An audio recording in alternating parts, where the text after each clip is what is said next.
A ver, pues la cuestión es que quedamos entonces de acuerdo de que Enrique VIII se comenzó el anglicanismo porque quería divorciarse. Eso es así. No, en realidad, a ver, Mónico, es un error decir, vamos a definir bien los términos. Sí. En realidad, Enrique VIII no quiere fundar ninguna iglesia, simplemente quiere hacer lo que él quiere. No, yo lo sé. Claro, evidentemente él fue manipulado y a él le convenía y dijo, bueno, pues vamos a crear una iglesia donde yo puedo hacer lo que yo quiera y punto, y ya, lo demás surge después. Es también la cuestión de Lutero, es la cuestión de Lutero también.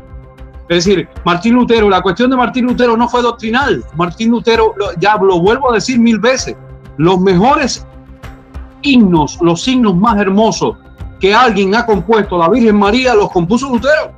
Y correcto, fue para los sermones, y fue para el sermón de la Navidad. Entonces, la cuestión de Lutero es moral, porque se estaba viviendo una decadencia de la Iglesia Católica, lamentablemente en esa época, donde evidentemente se había alejado de Dios completamente. Punto. Eso, mira, por otra parte sucede en toda estructura humana. En toda estructura humana sucede eso. Entonces, era una decadencia evidentemente teológica, espiritual. La reforma que quiere hacer Lutero no la quiere hacer fuera de la Iglesia Católica, la quiere hacer dentro. Lutero quiere reformar la iglesia de dentro. Oye, cuando estamos hablando, escúchame, cuando estamos hablando de la actitud de Lutero, estamos hablando también posteriormente de la actitud de un Juan XXIII que reforma la iglesia y que hace el Concilio Vaticano II. Padre, pero la reforma, por ejemplo, de San Ignacio de Loyola, o la reforma de Santo Domingo de Guzmán, o la reforma de San Francisco de Asís. Claro, evidentemente llega un punto en que Lutero se vuelve soberbio y es manipulado completamente por el Principado alemán, que lo utilizan de carnada para entonces acelerar el pontificado de esa época. Pero la intención inicial de Lutero, inicial de Lutero, no es una intención mala, al contrario, es una intención de reforma interior de la iglesia. No, yo sé es una reforma de la iglesia. Viene una reforma católica después de eso, que incluso cogieron unos cuantos. Pero Lutero no se aleja, Lutero en ningún momento, por lo menos en una etapa inicial, no se aleja de la doctrina católica, al contrario, lo que quiere es reafirmar esa doctrina. Claro, pero hay de parte y parte. Padre, yo he leído de historiadores, incluso protestantes, de que otra de las razones por la cual Lutero se quiso dividir de la iglesia era porque no encontraba paz en su interior y quería, pues, obviamente, tratar de justificar, e incluso hizo lo que se llama las 5 solas. ¿Entiendes? Mira, Mónico, como ese historiador tiene su opinión, yo tengo la mía. Okay, bueno. Para mí Lutero fue un genio. Lutero fue un hombre excepcionalmente amante de Dios, amante de la Virgen. Fue alguien que amó a la Virgen, de una manera que no podemos entender. Ya te digo, para las personas que dicen que Lutero, que son expertos en Lutero, nunca mencionan nunca mencionan los sermones de Navidad, nunca mencionan los signos que él compuso a la Virgen. Entonces, para mí fue un hombre excepcional. Fue un hombre que fue, evidentemente, en una segunda o tercera etapa, fue manipulado completamente porque simplemente al Principado alemán ya había tenido problemas con el pontificado, con el Papa, había estado teniendo problemas y lo que estaba buscando era un chivo expiatorio, estaba buscando una excusa para entonces, de alguna manera, separarse completamente de algo doctrinal, espiritual, lo que sea. Discrepo con usted completamente. ¿Por qué razón? Y tengo entendido, así lo tengo entendido. No, es tu derecho. A Martín Lutero lo llamaron para incluso que hablara frente al prelado del obispo y todo sobre... Ajá, mira, perdón, un paréntesis. Mira la época en que a él lo llaman. Entonces mira la época y lee varias biografías. No te quedes solamente con una sola fuente. Mira todas las fuentes que tú puedas encontrar de Martín Lutero y te darás cuenta que ya en esa época en que él fue llamado a dialogar, ya había sido manipulado anteriormente por el Principado alemán. Ok, pues entonces la cuestión es entonces, no, aunque haya sido manipulado, se dejó manipular, él evitó, o sea, él fue la primera vez y la segunda vez no fue. Incluso le llamó de los epítetos más grandes al Papa. Bueno, en parte tenía algunas razones para eso, pero Lutero en sí, según lo que yo he leído varias biografías, tenía el propósito principal de lo que es el cobro de la indulgencia. Estaba en contra del cobro de la indulgencia y puso las 95 tesis, que las puso allí, obviamente para hacer una reforma, que está bien porque la Iglesia Católica después tomó de esas 95 tesis algo, si no mal me acuerdo. Bueno, la cuestión es que cuando a él se le pidió que volviera para poder dialogar y que debatieran, porque esa era la costumbre de ese tiempo, debatirlo. Se debatió muchas cosas con lo que era la maternidad divina de María desde mucho antes. Se debatía contra los arianos, todas esas cosas, y nunca se le prohibía. Pero Lutero huyó. O sea, Lutero tuvo la oportunidad de demostrar su punto. Yo discrepo con usted. Para mí Lutero no fue nada excepcional. Sí quería reformar la iglesia, pero no la reformó, lo que causó fue una división. Mira, Mónico, fíjate si Lutero fue un hombre excepcional, y en eso me fundamento precisamente en su capacidad, me fundamento precisamente en su doctrina, es decir, en la doctrina no ajena a la doctrina católica, todo lo contrario, sino como complemento a la doctrina. Mira, yo no sé si tú lo sabes, pero desde el 1526 Lutero fue canónico de la Catedral de Mainz. Está bien, estamos hablando de uno de los teólogos más grandes de esa época, y estamos hablando de que Martín Lutero, de la Orden de San Agustín, nada menos que de la Orden de San Agustín, fue canónico de la Catedral de Mainz. Un teólogo extraordinario, un teólogo alemán extraordinario, que lamentablemente se dejó manipular.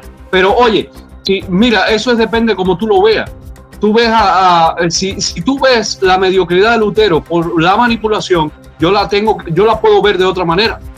Y yo veo a Lutero, la excepcionalidad, no la mediocridad de Lutero porque se dejó manipular, sino yo veo la excepcionalidad del pensamiento de Lutero, que lamentablemente, repito, le pongo entonces un apelativo, que lamentablemente entonces se dejó manipular. Pero eso no quita que haya sido un gran teólogo, que además nuestra teología actual asume muchas cosas de Lutero en su pensamiento inicial, y entonces ya te digo, es decir, tú no puedes determinar a una persona porque en algún momento se haya dejado manipular, o tú no puedes determinar la condición de una persona porque en algún momento se haya equivocado. No, tú tienes que ver también de esa persona, y no me refiero a ver solamente lo positivo de esa persona, pero tú tienes que ver también la trayectoria teológica de esa persona. Yo lo admiro a él como teólogo. Lutero fue un hombre extraordinario, hermano. Basta con leer la obra. Lee todas las obras de Lutero, te vas a dar cuenta que en algún punto cambia completamente su pensamiento. Pero oye, hay una primera etapa en que es el Lutero que quiere reformar la iglesia, no doctrinalmente, sino moralmente. Y mira,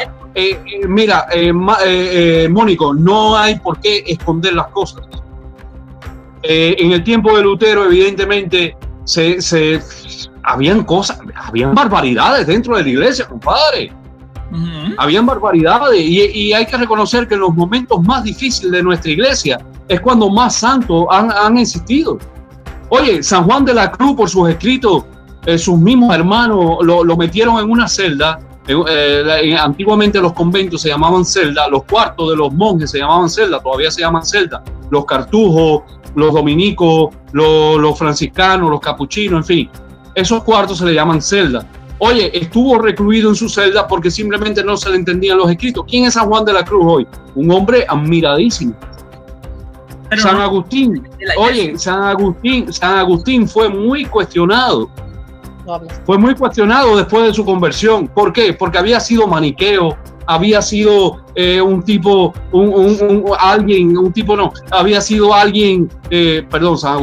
había sido alguien muy, muy laxo.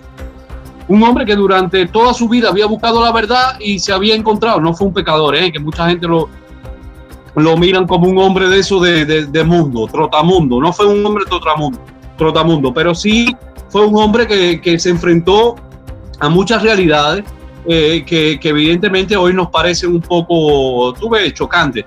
pero San Agustín, ¿quién fue? San Agustín fue un maniqueo, San Agustín fue un no sé qué, San Agustín fue un no sé cuánto.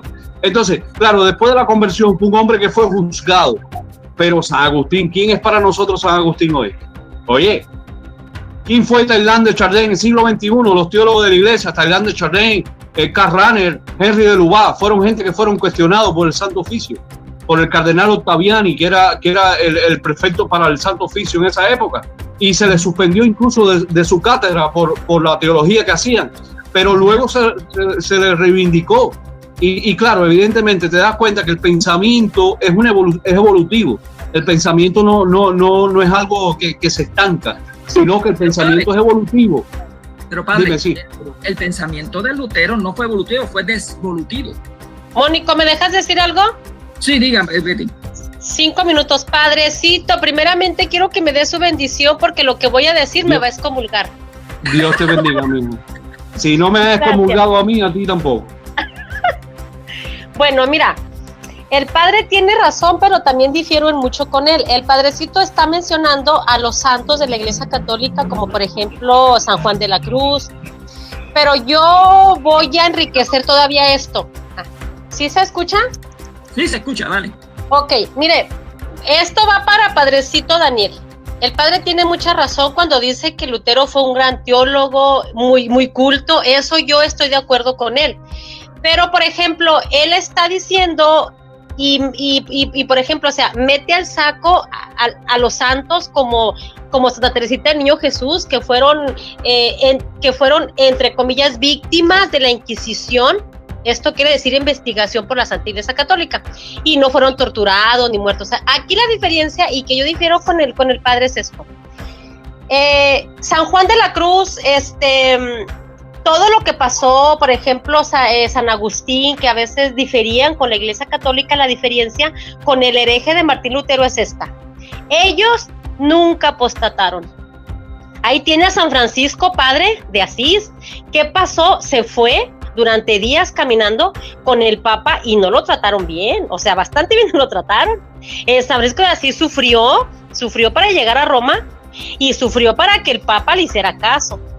Aquí lo importante que es que no apostataron, no renegaron de su fe, no intentaron manipular la Biblia como la hizo Martín Lutero, padre. Betty, me perdona un momento, Betty. Perdón. Mira, Martín yo por eso hablé, por eso hablé de la manipulación del Principado alemán con Lutero. San Juan de la Cruz no fue manipulado por ningún príncipe alemán. San Ignacio ni San Francisco. Por eso yo dije, pero hay que escuchar lo que yo digo. Hay que escuchar lo que yo digo, porque si no escuchan lo que yo digo, entonces después tergiversan completamente. He dicho, en resumidas cuentas, perdón, no, Mónico, que está hablando Betty, yo voy a hacer un paréntesis y la voy a dejar hablar. Evidentemente San Juan de la Cruz no apostató, ni apostató Santa Teresa del Niño Jesús, ni Santa Inés de la Cruz, ni San Ignacio Loyola, porque no fueron manipulados. Lutero tuvo esa condición, esa circunstancia. Fue manipulado por el Principado alemán. Estamos hablando de un teólogo alemán. Lo llamó un príncipe alemán y simplemente le dijo, ven acá, tú tienes razón, lo manipularon completamente y punto, voilà, surgió todo lo demás. Bueno, chao. Padrecito, pero es que entonces, a ver, espérenme. Pero es que entonces, padrecito, usted cada vez que habla se contradice más, porque le voy a decir por qué, o sea, si Martín Lutero fue un hombre muy brillante, lleno de fe, muy culto y muy pegado a Dios, ¿cómo es posible que un hombre de esa altura, de esa santidad, se deje manipular por las personas? O sea, ¿por qué ¿cómo nos dejamos manipular tú y yo, Betty? Betty, ¿cómo nos dejamos manipular tú y yo, o tú nunca has sido manipulada? No, padrecito, porque todos los seres humanos en algún momento hemos pasado circunstancias así, donde la gente nos ha manipulado, donde la gente nos ha utilizado. Yo nunca he pasado eso. Bueno, dale gracias a Dios, nunca ha pasado eso, pero evidentemente la manipulación no es ajena a la condición humana, Mónico. No, yo sé que no es ajena, pero para tú dejarte manipular, o sea, para que alguien te manipule, tú tienes que dejarte manipular. Compadre, llámalo débil, fue débil, fue un pecador, fue un apóstata, llámalo todo lo que tú quieras, pero eso no contradice que haya sido un gran teólogo, punto, una cosa no quita la otra. Ya, a eso es lo que yo me refiero. Una cosa no quita, oye, llámalo apóstata, hereje, llámalo todo lo que tú quieras. Pero una cosa no quita la otra. Fue un gran teólogo y así lo reconoce la iglesia. La misma iglesia católica lo reconoce así. De hecho, los teólogos contemporáneos, perdón. De hecho, los teólogos contemporáneos asumen muchas cosas de Lutero. Nuestra iglesia tiene muchas cosas de Lutero. Y la reforma, te digo más. Les digo más. La reforma de Lutero viene a darle un vuelco completamente a nuestra iglesia. Porque a partir de la reforma surgió lo que se llamó la contrarreforma. Pero sin la reforma no había existido la contrarreforma. Entonces, la contrarreforma, ¿qué hizo? Perfilar los conceptos, asumir algunos conceptos adecuados que habían surgido a partir de la teología de Lutero, las adecuó completamente, las asumió completamente y a partir de ahí surgió una iglesia totalmente nueva, que es la iglesia que conocemos hoy, por si no lo sabían. Desde el derecho canónico, desde la dogmática, desde la cristología, lo que pasa es que siempre, yo no sé, o yo hablo enredado o la gente no me entiende, porque siempre... Padre, creo que aquí me callo. Usted no nos está entendiendo a nosotros. Será un buen teólogo. Mira, hoy en día hay muchos protestantes teólogos, hay muchos protestantes que son buenos teólogos. Pero la teología que utilizó Martín Lutero, que aunque ayudó en la reforma católica, porque hubo la que se llama la contrarreforma, que yo le dije bien claramente que se utilizó 65 de esa tesis, de las 95 tesis se utilizó 65, que eso está bien. Lutero hizo algo que no debía haber hecho, que era haber dividido la iglesia y crear las 5 solas. ¿O es que usted está de acuerdo con las 5 solas, padre? Mónico, la iglesia se divide no por Lutero. La iglesia se divide, básicamente la iglesia no se divide por Lutero. Lutero fue, ya te digo, Lutero fue la punta de la lanza. Lutero fue el chivo expiatorio para poder dividir la iglesia. Lutero nunca quiso dividir la iglesia. La reforma que Lutero quería utilizar era la reforma desde dentro de la iglesia, cambiar toda la decadencia moral de la iglesia en esa época. Ahora, evidentemente, mira, Mónico, tú puedes decir y puedes definir a Lutero, como ahora me acabas de decir, fue un gran teólogo, pero yo te digo, fue un apóstata, pero fue un gran teólogo, fue un hombre de Dios. Los signos, vuelvo a repetir, los signos más hermosos que se han compuesto a la Virgen los compuso Lutero. Y no porque lo digo yo. No, está catalogado así completamente. Sí, no, es verdad. Eso bueno, y después, Mónico, es lo que pasa, es lo que pasa en la misma vida y bajo todas circunstancias. Tú dices una cosa y el día de mañana alguien lo puede tergiversar completamente y puede manipular completamente lo que tú has dicho. Padre, ¿quién comenzó las 5 solas? Lutero, claro, efectivamente. Y siendo un teólogo tan prominente, ¿usted cree que las 5 solas están de acuerdo con las Sagradas Escrituras y la teología de la iglesia? Yo te puedo hacer una pregunta. ¿En qué tú no estás de acuerdo con las 5 solas? Primeramente, que quita completamente el magisterio, la autoridad magisterial. Ok. Entonces, si quita el magisterio, la autoridad magisterial de la época, ¿por qué tú crees entonces que se dio eso? Entonces fue un error teológico. Porque fue la época en que estaba viviendo Lutero y fue la manipulación que hicieron el Principado alemán. Ya lo vuelvo a repetir, hay que leer la historia, no quedarnos solamente en teología o en apologética, hay que leer la historia. Lutero fue manipulado completamente. Cuando yo digo que Lutero fue manipulado completamente, es que evidentemente hablara o dijera o estableciera cualquier código que fuera en contra del pontificado, Mónico, es una cosa lógica. Fue manipulado. Oye, el Principado alemán simplemente le dijo a Lutero, mira, a ti te han excomulgado de la iglesia, punto, vamos a hacerle la guerra a la iglesia. Eso fue lo que hizo Lutero. ¿Fue manipulable? Sí. ¿Fue un apóstata? Sí, yo no digo lo contrario. Ahora, eso no quita que haya sido un teólogo excepcional. A eso es lo que yo me refiero. Y que la teología actual asume muchas cosas de Lutero en su primera etapa de teólogo. Bueno, oye, yo difiero completamente usted, porque siendo un buen teólogo, que no descarto que haya sido un buen teólogo, creó, según la teología que él erudita, que creó unas 5 solas que obviamente contradicen completamente las Sagradas Escrituras. Pero bueno.